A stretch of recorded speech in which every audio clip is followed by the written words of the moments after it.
May I repeat it? Maybe you didn't hear me, my lord. Me? Yes. I hear everything in this. May I rephrase it? Yeah. I'm rephrase. saying, wait until Gininda takes that stand.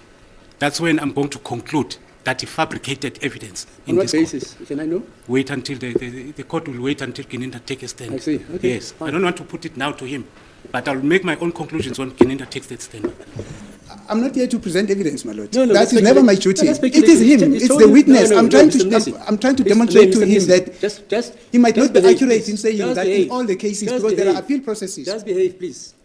The reason why I'm saying this is because there's a trajectory that has been busy formulated here at court that has got to do with a credibility finding when that time for credibility finding has not yet arrived. And that is totally irregular. Thank you. I've got no further questions. Thank you. I thought yes, curriculum vitae is in your affidavit. Yes, And you read it into the record. that's correct. Thank you. Okay. It's me, my lord. Sorry, yeah. Colonel, you're saying there is no case wherein your evidence has been rejected. Is that what you said? There is no case wherein your evidence has been rejected. That's correct. Could you please give us a list and the citation of those cases so that the information that we have tendered under oath now can be verified? That's correct. list? But what I can do it if you instruct me to do it, but I can also mention they talking about now 2,000 cases which I be appeared in court. That's not the incident. I work on 2,000 cases and then appear in court regularly.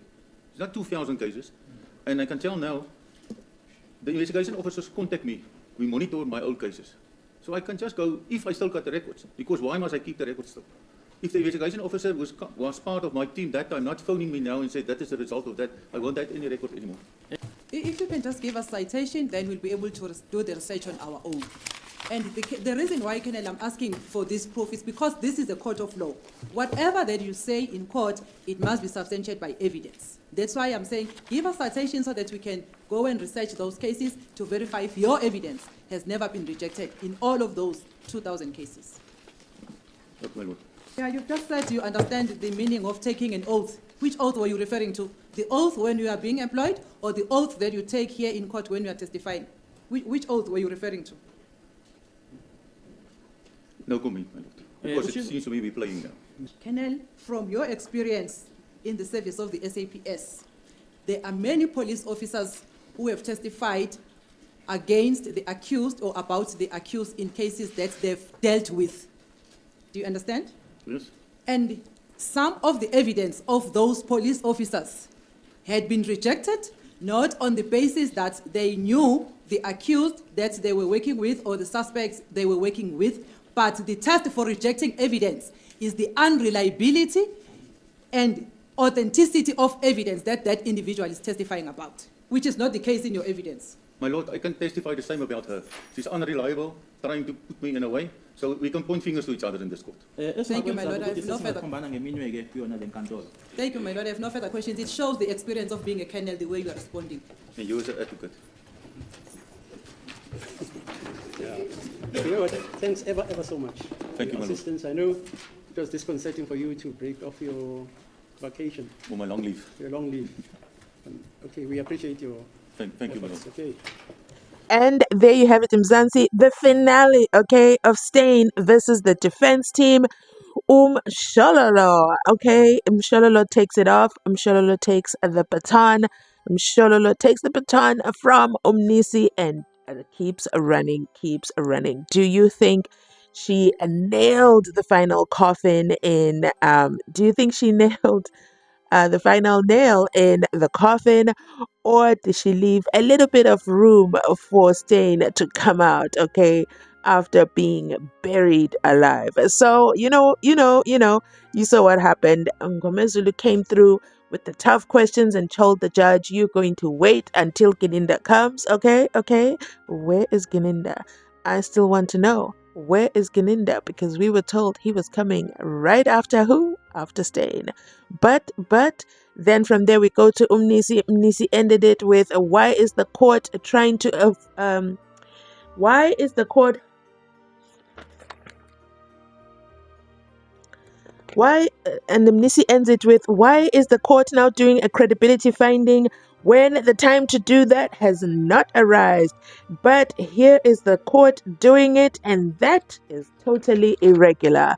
Then from there, Queen Mshololo comes through, and she just has two simple questions. But those two simple questions are enough to ignite a forest. So Mshololo says, wait a minute, Steyn, wait a minute. Did you really just say there are no cases where your evidence has been rejected? And he says that is correct. And Mshololo says, can you give us a list of those citations of those cases? And Steyn says, you've got to hear this, guys. Steyn says, well, I've worked on 2,000 cases. But that doesn't mean I've appeared in court on those 2,000 cases, and I rely on the investigating officers calling me. But if they haven't called, like, Steyn. And then he says, if I still got the record, why must I keep a Steyn? When Judge Rutter asked you, what did you say? Yes, my lord. 2,000 cases. You were so excited to give the information. Now that you're being asked for citation and my lord is not objecting or overruling, now you're backpedaling.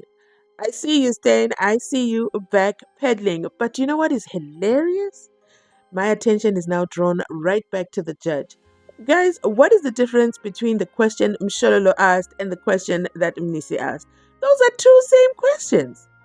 Mnisi asked for the list, and what did Judge Rutter say? I'm overruling that. You don't have to bring the list. What did Mshololo say?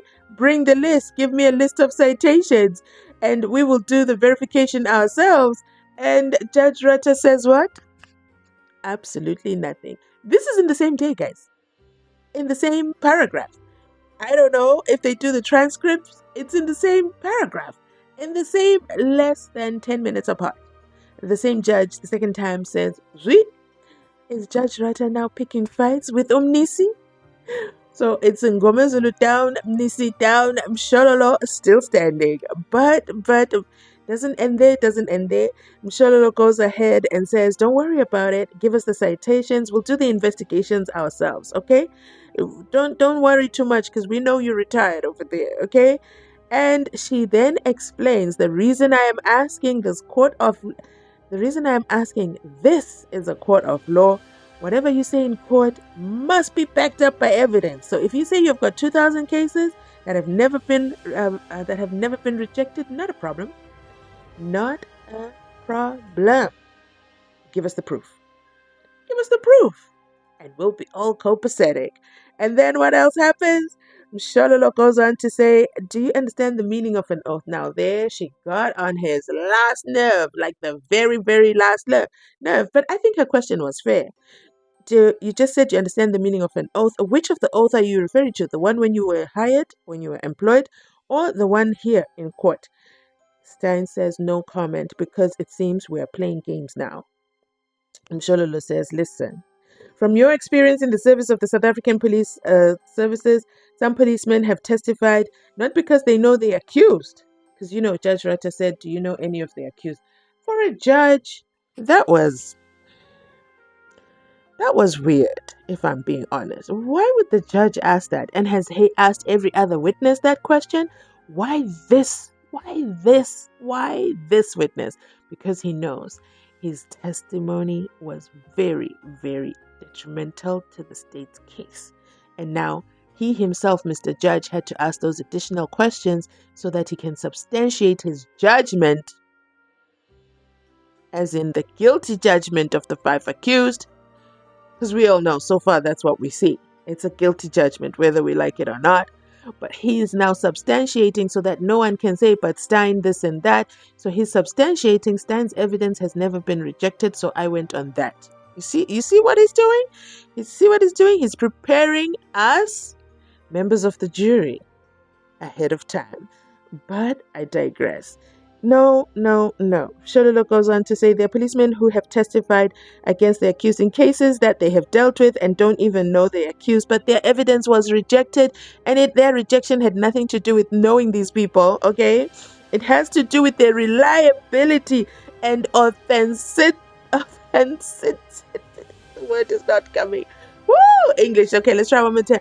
The reliability, the unreliability and authenticity. I give up. I'm not even going to edit this out. I give up on that word, okay? The the authenticity, the authenticity and the authenticity of the evidence which is not in your case, okay? Your evidence is not reliable and is definitely not authentic, says Mshololo. Steyn says, my lord, we all know baby Steyn. Baby Steyn says, my lord, I can testify the same about her. She is unreliable. She is trying to put me in a way so we can point fingers to each other in this court. Oh my God. Steyn, this is a court of law. What are you doing? And this is for a second time. Well. You can run, but you certainly cannot hide. And you know what? Mshololo says, it shows the experience you have of being a colonel, that the way that you are responding. And Steyn says, and you as an advocate. Now, let's turn to Judge Rata, king of court decorum. And he says, absolutely nothing about that exchange. Witness lost the decorum. Mshololo lost the decorum. Did he go ahead and say anything? As you all know, he never says anything, but he's going to have sleepless nights and read an entire citation to us the next day. Boring lecture. But he's never going to do it in the moment. Why? Does he not know the law if he hasn't read his books? Why does he not do it in the moment? Well, except with Mnisi, he said, behave, just behave. Okay? He cannot call them to order and maintain the decorum that he so desires. But what does he say to Steyn? He bursts out laughing after that exchange and continues on with, thank you ever so much for breaking your vacation. And Steyn says, long leave. So my question is, has he forgotten again and now he's telling us it's a resignation? Or that he didn't resign either? Because he's been telling us that he's working, helping out with cases. He didn't resign either. He didn't resign. He's just been on an extended leave. Okay? Somebody put in the comment section and they said, so what about host?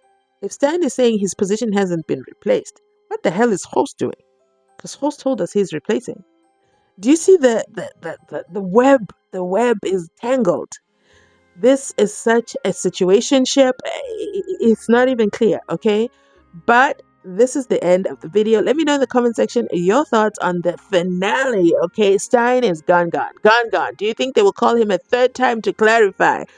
Or Geninda is the clarifier? That is it from me today. Thanks so much for watching. Please remember to like, comment, and subscribe. If you've made it this far in the video, you absolutely have my heart. And thank you so much for watching all the ads. If you are not subscribed and you're watching from outside the club, this is your chance to consider subscribing, because the content I'm about to drop this week is going to blow your mind. You don't want to miss those notifications, so make sure you turn on the notifications. I will catch you where? Definitely on my next upload. Thanks for watching. See you next video.